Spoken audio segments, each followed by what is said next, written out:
Hi, welcome to Unapologetic Badasses, the online series. My name is Valerie Fuentes. I'm your host, and today I'm with Kellie Scott. She was in our previous series where she talked to us about what she does in her work. We talked about relationships. We talked about, we talked so much last time. I really enjoyed our conversation. And I know you guys did too. Actually, because of Kellie's interview, is that doing this online series because we got so many comments after you guys listened to Kellie's interview. And I know that this is what you really want. Like, you really want to hear from real people, real women that are living and thriving with alopecia. So I decided to bring Kellie back. And I'm just so happy that you accepted my invitation. So thank you so much. Thank you for having me. Always a pleasure to talk to you. Yes. And so right now it's so funny because I talked to you right before the pandemic. Then we had the summit, and the summit, actually my online event ended in the States the day that the president declared the national emergency. Wow. And so right after that, I wanted to, talk to people and, gather some thoughts of what they wanted, what they needed, how could I support them? And that's when the world went crazy. But even then, I noticed that people were still struggling with their hair loss, and it actually got a little bit worse because then some people couldn't go see their hairdresser or couldn't get to whatever they wanted to get some tape for their hair, or there was so many things combined that, yes, not only they were dealing with a pandemic, but they were dealing with their hair loss.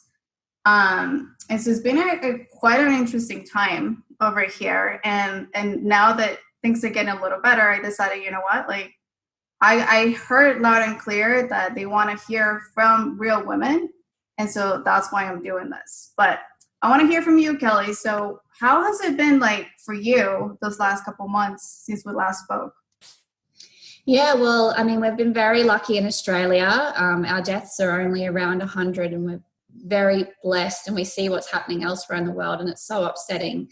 But from a personal perspective, the only thing that's really changed for me is I've been working from home for the past couple of months rather than at the office, which a lot of the journalists have been doing who are able to, just to minimize the risk, which has meant that if I had the choice, I wouldn't really have to worry about wearing my wigs or toppers. And a lot of the time I am just getting around with my mullet, but I've noticed how much I really do wear hair just for me, because I still love to get up in the morning and put my hair on because I feel, more confident, more attractive, I guess, when I've got my hair on. And no one's seeing me. I'm doing it for me, which is a really nice thing to confirm, because I think we do battle with that a lot.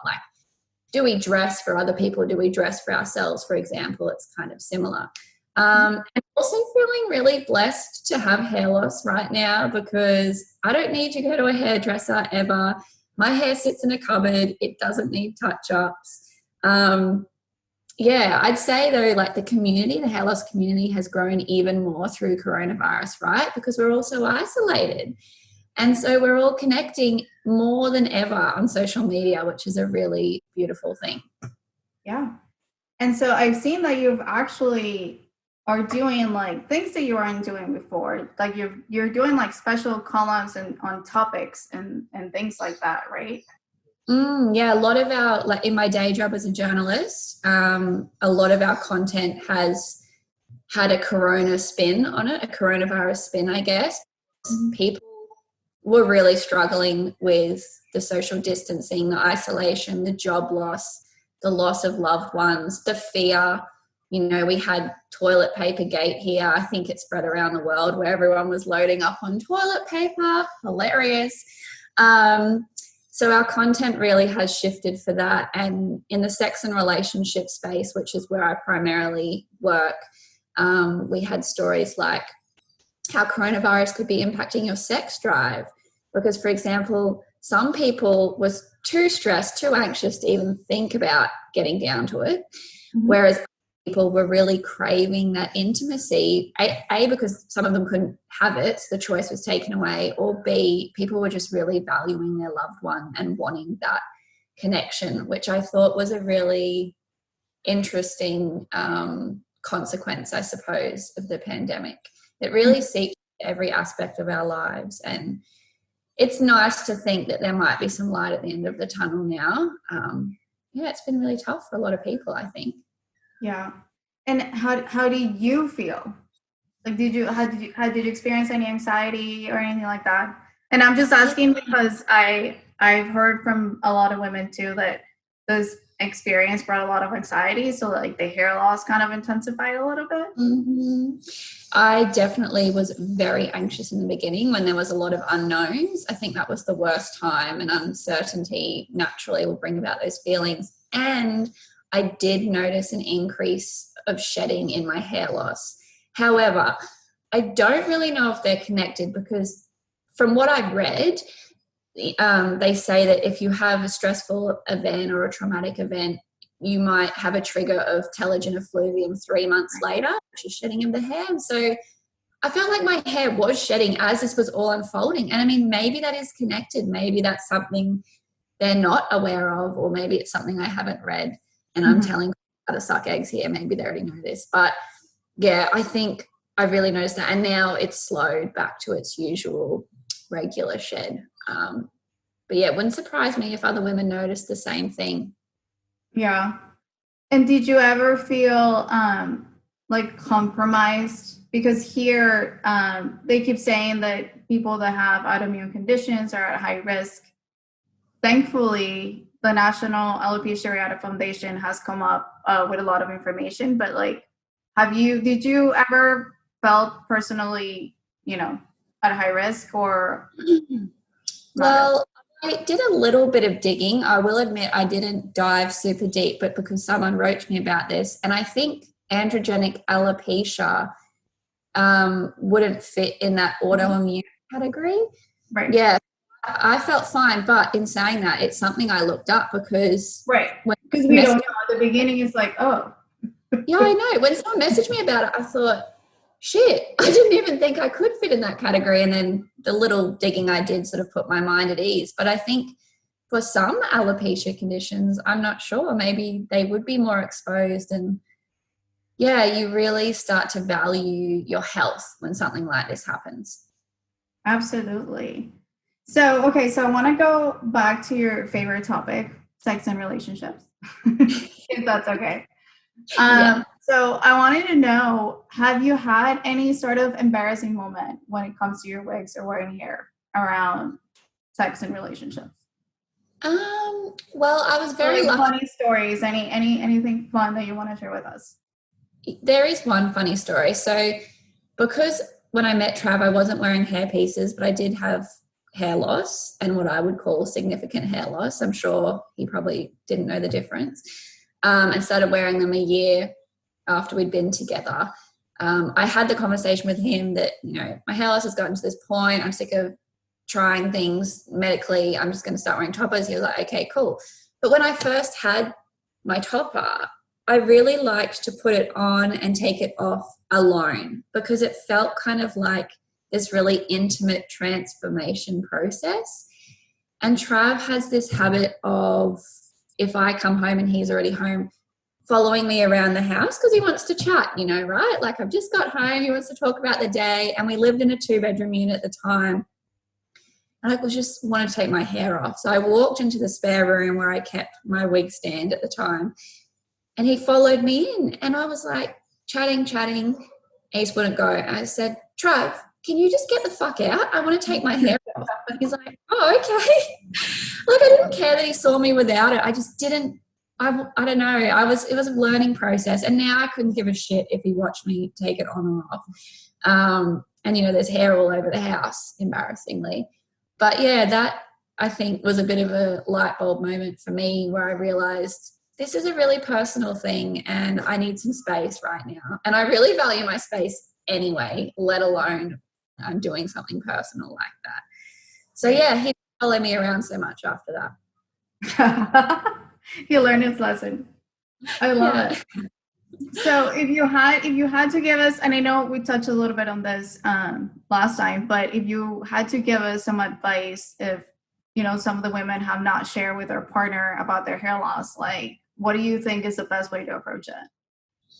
So I think for new relationships, you've got a few options. Maybe you wear a different hairpiece on the second date as you did on the first date, and it promotes a bit of a conversation that brings it up. Or maybe you want to tell them even before you meet them and just get that out the way if you met online. But I think the key there is you don't really owe anybody anything. And if you never told them, that wouldn't even matter. It's completely up to you. But if you are going to reveal it, whenever you do it, I think it's important to just not make a bigger deal about it than it really is. Of course, if it's really upsetting and emotional for you, you don't need to hide that. But I think we can sometimes blow it up into a bigger deal than we mean to by keeping it a secret and then acting like it's this big reveal rather than just saying, hey, I wear wigs. Like, you don't need to seek permission. You don't need to ask if that's okay. You just do it casually. And there's so many different ways you could do that. If you're in a long-term relationship and maybe you were like me, like I hadn't talked to Trav about my hair loss when we met, and it was only a year in when I sort of sat him down and said, this is what's going on. My approach then was just laying it all out on the table, saying I've suffered from hair loss for X amount of years. These are the options I've looked into. This is what I'm going to do. And that was that. It was just basically a statement. And as I said, I didn't owe him that, but I wanted to tell him because I wanted him to be a part of that journey with me. I hate that word journey. I feel like we use it so much. But, at the end of the day, it's such a good test for the person you're with, right? I talk about this all the time. If you're going to tell someone that you have hair loss or you wear wigs or whatever, and they're going to have a negative reaction to that, that's a red flag, in my opinion. And fair enough, it might be a little bit of a shock for people or it might take them some time to digest, but at the end of the day, they should be kind and supportive, and anything less is not acceptable. Mm-hmm. It's not. And I do think that alopecia has been kind of like a filter for me when it comes to relationships because like you said, you just know. Like, it's this thing that now we know if that person is there for us or for something else, right? If they're going to love you, they're going to love you no matter what. So whoever gets to stay in your life, and I'm not only talking about, partners, but like friends and, coworkers, everybody that, does not love you 100% for who you are, they just don't need to be in your life. It's that simple. Completely agree with that. Yeah. And as far as the hair wearing, I also think that we don't need to ask permission. Like you said, like you're doing it for yourself. So it's kind of like, okay, this is what I'm doing. I am communicating. This is what I'm doing. I'm not asking for permission. That is such an important distinction. And I think, when we get nervous about something and anxious, especially as women, our go-to is to be apologetic and seek approval. And in this situation, you don't need to do that. And it's also good to remember that everybody has their shit going on. Mm-hmm. I mean, I've revealed things to partners in the past when we're dating, and often that will instigate them to reveal something back about themselves that they feel ashamed of or, find difficult to articulate. So you're not alone. They might not have hair loss, but they've got something. Mm-hmm. Oh, yeah, for sure. No, everybody. Yeah. So how about your family? How has this been for your family? I don't think that we talked about this before, but did your family, is this something that is in your family? Do they have concerns? Do you have concerns about starting a family? Like, tell me your thoughts on it. I have a complicated family in terms of I have lots of like stepsisters or half sisters and stepbrothers because my dad has had several marriages, so he's left a trail of family members along the way.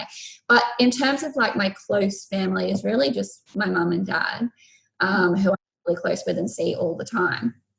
And so they've been really supportive. I mean, honestly, it's not something we talk about a lot. My mum always would hear me complain about having thin and fine hair. That was before I even had hair loss. And she was often trying to help with, suggestions around volumizing shampoos or things like that. But it was actually my mum on my 30th birthday who said to me, maybe you need to stop dyeing your hair because I can actually see your scalp. And she was blaming it on bleaching, which is obviously a common misconception, that bleaching causes hair loss. But that's what really triggered for me, wow, my hair is actually really thin. And that's when I started exploring what had caused it and, cosmetic solutions. But yeah, aside from that, like every now and then if I get a new wig that I love, I might send her a picture and she'll say, oh, it looks beautiful. But yeah, we just don't really talk about it a lot.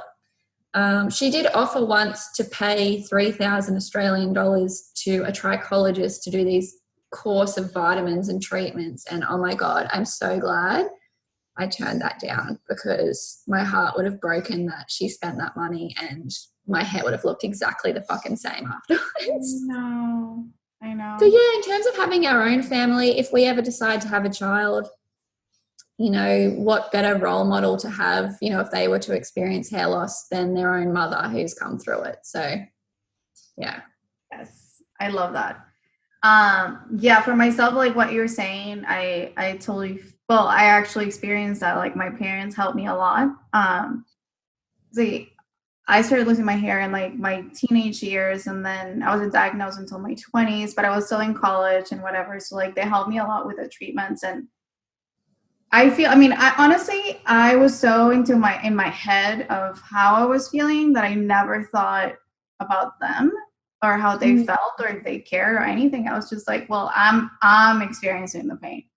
And then when I did the summit back in March, my mom sent me this beautiful message and she was like, all this time I've been like praying that you get your hair back, but now I get like why this happened because you're, are going to help people and da, da, da. And I was like, Mom. Oh, that's beautiful. That gives me goosebumps. Yeah, it's like, and I never like that's, and I sparked the conversation and I never realized that it was like painful for her to watch me go through it. Yeah. Oh, it would be so difficult for them. And I totally understand what you mean about being all consumed when you're going through that because you'll just clutch on to every cling of hope, basically. So it's natural to, maybe not see the big picture that they're, putting money into it or whatever, like their emotional as well. But they probably want to see your hair come back as much as you did once upon a time. Right. Another message today. Oh, sorry to interrupt. Another message on Instagram from the usual, like people pushing magic vitamins and stuff. And I feel like I need to do a post that's like, just letting you know, I don't want to regrow my hair. I feel like people are really struggling to wrap around that. And that's the same with people in your life. People will still suggest random things to me. And I'm like, don't you know I don't want to regrow my hair? I'm fine. Like it's probably the last thing on my wish list if I had one. Mm-hmm. Mm-hmm. And I think that it sometimes is not considerate, right? Like to offer that advice without being asked for it. Sometimes it's like, I don't know. Am I giving you the vibe that I need something? Because I really don't. And also, on that note, I think in our own community, like when we have conversations with each other, I think it's super important to be conscious of where people are in their journey because maybe their journey, I say your favorite word, because what if, like we feel comfortable talking about it, but maybe somebody else that we're speaking to doesn't. And so just because I feel comfortable doesn't mean that they feel comfortable. So I think that around this, like we really need to be mindful of what we're saying and like really ask ourselves, did they ask for this or am I just vomiting information? That's right. And you can ask for consent as well. Like it's a habit we should get into with everything really. But if you were talking to someone and they express they had hair loss, you can ask, I have some things that might help. Are you interested in hearing my advice? I mean, it's a simple question to ask because then they can say yes or no. but it's something we all fail to do a lot of the time. Yeah. So Tommy, I can't wait to ask you this question. What are your favorite accounts? Because you're one of my favorite accounts, but I want to know what the hairless boss follows.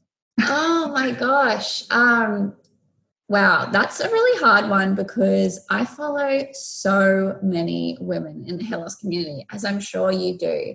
I feel like this needs a follow-up post from me with listing my favorites, because honestly, off the top of my head, it would be so difficult. Obviously, close to my heart are people that I followed before I came out about my hair loss, because they were really helpful to me. But also, I've met a lot of women in person in Brisbane with hair loss. And since meeting some of them have started their own hair loss accounts, and I think that's awesome. I try to follow like a diverse range of hair loss accounts as well, as in different kinds of hair loss, different people from different parts of the world, people of different cultures, because everyone's experience is so different. So I think the more you can diversify, following the better. And not just hair loss accounts, just powerful, strong women who are comfortable in their skin is such a refreshing thing to fill your feed with. Yeah, absolutely. Well, I was going to ask you. I will send you a follow-up list of all my faves. Yes, I would love that, because I was thinking, I don't know who I was talking to earlier. I think I was talking to Kristen from Lost, Not Lost. She's a fave. Yeah. Oh my gosh, she's amazing. And yeah, we were talking about like who inspired who and like how did the whole thing started.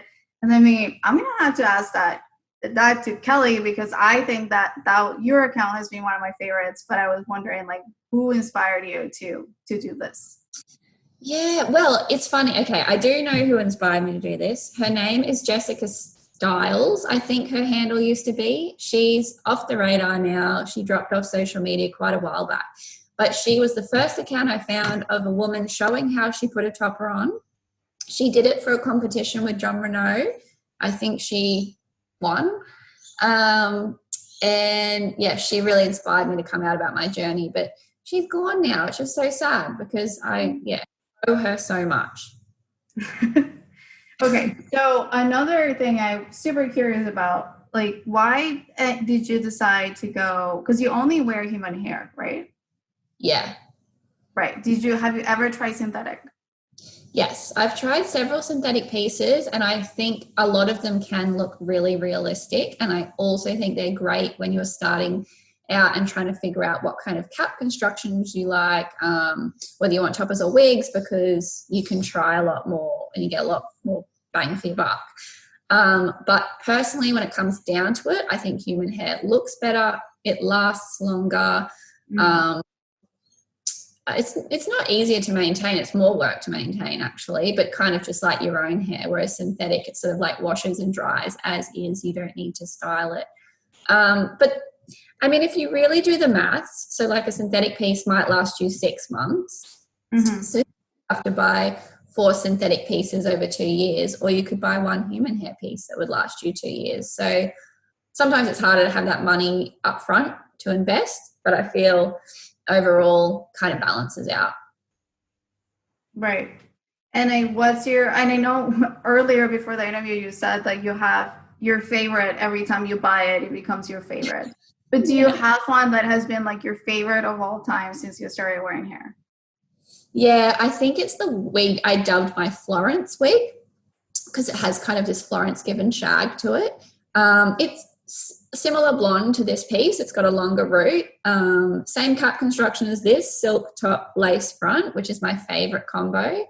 But it's European hair, and European hair, it isn't actually as smooth and silky as, say, this is Mongolian hair, which is similar to Brazilian. But because of that, it looks more like our natural hair, like our, no, whose real hair looks like this, please? Maybe some lucky women out there. But it has that more finer, frizzy texture, fluffy. Probably fluffy is fairer than frizzy. So yeah, I feel like it's my most natural looking wig. But European hair is an investment, and I still love the Asian descent hair just as much. It's just a different take. Like, you don't have to style this as much. European hair requires more styling, but it just has that more natural look and feel. Yeah. Anything else that you want to share about like human versus synthetic? And I'm asking because I haven't tried anything synthetic, so like I have no knowledge about it. So yeah, I think something to consider if you think about the ethics and environmental impact of hair. wow, that's key. Yeah, I mean, human hair is probably, and I'm not an expert on this, this is like very top line what I'm telling you, but people should do their own research. But human hair is potentially more environmentally friendly because it is natural and it will go back into the environment. I mean, if you put it in your garden, I'm sure it would biodegrade over some amount of time. Again, fact check, not sure about that. Whereas synthetic hair, you know, the process that goes into making it and then how often you're throwing it out and the synthetic fibers. However, maybe that's more ethical in your opinion because, you know, the human hair industry is very exploitative of women in vulnerable positions, right? There's no two ways about it. Whereas synthetic hair is not necessarily harmful to people, but then I don't know who's making those pieces. Are those people paid properly? So it's such a layered, and I think there's pros and cons to both. But I think that's worth thinking about and it's worth investigating. I've done a little bit of research, not enough to be an authority on it in this space, but every time you think, oh, okay, well, it's better to get human hair for this reason, and you're like, oh, but what about that reason? So maybe I go synthetic. Oh, but then there's this. So very tricky. And you can definitely get bogged down in it. I mean, there's a lot of things we do day to day in our life that are not ethically or environmentally friendly. So yeah, that's kind of complicated. Leaves you with more questions than answers, unfortunately. But that's one thing I would encourage people to at least consider. So question, and I'm not sure that I talked about this, but what's the situation in Australia as far as insurance companies covering hair? You can. There's some private health insurance here. So we have a public health system, Medicare. So under that, you couldn't claim anything. But you also have the option to have private health insurance, which will cover you for extras like optical and dentistry and private hospital cover. And some companies will offer like an alopecia package, I guess, or an alopecia option, and they might allow you to buy 1 wig a year for $1,000 or 1 wig every 5 years. It really varies. My private health doesn't cover, and it's something I've considered changing for that reason. But then on top of that, in some states in Australia, like South Australia, for example, someone can correct me if I'm wrong because I'm not based there, but someone was just telling me about this the other day that I think every 5 years, the South Australian government will give you $5,000 to put towards a hairpiece, but it has to be in South Australia, so the money has to stay local. Luckily, there's a couple of hair suppliers there. So that's really good. So people should check out their individual state to see if there's anything on offer for them, and also just call up your private health insurance and find out if they offer it. And if not, it's worth swapping over. I mean, my private health insurance is like $130 a month. So if I can put that towards a company that actually would give me a wig, every so often, it would be money better spent. Oh my gosh. We're actually, so this year we're advocating to pass the law. So the wigs will be considered a medical device. Because right now, alopecia is considered a cosmetic condition, which I think is absolutely ridiculous. Given that there is so many psychological effects from alopecia. Like, yes, it might be cosmetic because your outside is affected, but I think that the effects of alopecia are really rooted deep inside of you. So that's so true. That's so insane that it's a cosmetic. It's just not okay. So I will be personally one of those people that I'm actually I've contacted someone that is part of the team that is going to go speak with Congress and, you know, figure it out when we Awesome. pass this law, because no. That's excellent. Yeah, no, I'm determined. Like, it's just, it doesn't make any sense to me. When I heard that it was cosmetic, that just like really, it like makes me upset. Yeah, I totally understand. And it just goes to show it's not a priority, which is a massive problem with women's health in general. I mean, think about all the treatments they were offering for male pattern baldness long before female. And I don't know if any of them work. I mean, we have a few ads getting around Australia. Shane Warne, who's a famous former cricketer in Australia, I think he had hair plugs. So he's like the face of this hair plug company in Australia. And you don't see any women advocating for hair loss treatments or wigs really here at all. That was going to be my next question. See, we're totally in sync. Because I feel that here, people are speaking up a lot, like everywhere, all the time, like at least this year. I really think that this is our year. So I wanted to ask you, like, what's the situation in Australia? So that's not happening over there. No, and I mean, our options here are pretty limited. Like in the past couple of years since I've got on social media with my hair loss, there's been a few online like topper and wig companies start. There's a few brick and mortar places, some good, some terribly old fashioned and not keeping up with trends. The options are pretty poor, which is probably why we buy a lot of our stuff from the US. But I'm glad to see there's more hair buying options here, because it's nice to stay local when you can, or at least a mix.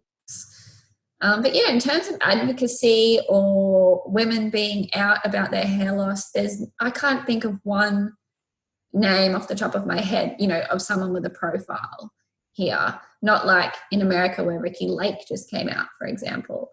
So yeah, it's kind of poor. Pretty poor, really. Interesting. Well, that's good to know. Good to know, and like it makes me feel good that we're waking up here, and maybe we can, you know, make it a worldwide movement. Send some of that energy over here. For sure. All right. Well, we've talked a lot of things. Is there any last words, any piece of advice, like the one thing that you want to share with our audience before we go? The last thing I would love to say is, if you're watching this and you're at the beginning of your journey and you're just feeling so overwhelmed and depressed, and you're at that point where every single night you're watching YouTube videos and researching cures, just know it gets better, and you know, you can be more confident than you were before hair loss. Whether you end up getting a wig or buzzing your head or just embracing what you've got, you know, make a decision about your hair loss, whatever it is. Take that control back and speak to women on the social media community, because there is a huge community out there and you can feel really alone with hair loss. I know I did in the beginning. Now, like, all my best friends are going bald. Yeah. And so and I love that you touch on that, because that's something that I want to invite people to not only secretly watch, like you said, because we tend to do that a lot. We tend to like watch a bunch of videos and, you know, do all this research and watch, consume. And, you know, it's so nice when I see women encouraging each other. So I will say, like, I will ask for people, like, if you're going to watch one video, then comment on 3, right? Like, let people know that you appreciate what they're posting. Let people know that you're going through the same thing. Let people know, like, what you're experiencing, because this is what fuels this community, really, is 100%. Right? So, like, don't consume a bunch of stuff, but, like, be part of the community. Like, trust me, it's so amazing. It is. It's so amazing. And the more you talk about it and are open about it, the faster, you know, hair loss and wearing hair is not going to have any stigma or shame attached to it. And that's better for all of us if it's just normal. And that's what's going to make it normal, actually, as we all start talking about it and we all make it, you know, not a big deal, because it's not. Exactly. No big deal. All right. Well, thank you, Kelly, so much for accepting my invitation for the second time. You're amazing, and I'm like just so thankful for everything you've done for our community. Thank you so much for having me. All right. We'll see you guys in the next interview.